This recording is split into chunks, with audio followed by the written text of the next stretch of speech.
Hello, কেমন আছো সবাই? আশা করি তোমরা সবাই খুব ভালো আছো।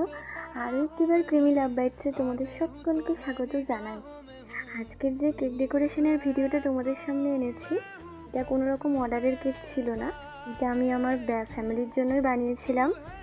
কারণ আমার কাকা এসছে বাইরে থেকে, সে তো এখানে থাকে না, কারণ কাজের তাগিদে বাইরেই থাকে, ফুল ফ্যামিলিও সেখানে। এবার যেহেতু এখানে এসেছি কাজের জন্য, তাই ভাবলাম সবাইকে যখন আমি নিজের হাতের কেক ট্রাই করাচ্ছি বা টেস্ট করাচ্ছি, তো কাকাকে অবশ্যই আমি খাওয়াবো। এবং কেকটা ভীষণ টেস্টি ছিল, ট্রাস্ট মি।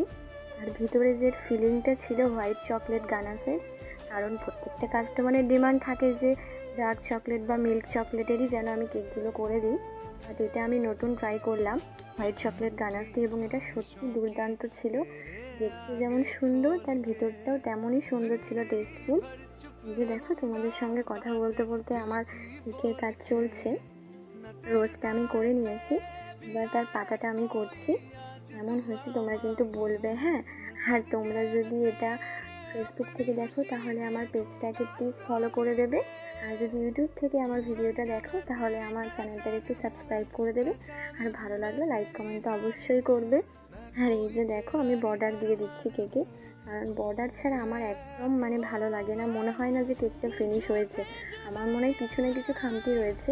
প্রত্যেকটা কেক যতই সিম্পল করি বা যতটাই যেরকমই করি, ডিজাইনফুল যাই হোক, আমার বর্ডার না দিলে ভালো লাগে না। যে দেখো, দেখতে দেখতে কেকটা হয়ে গেল।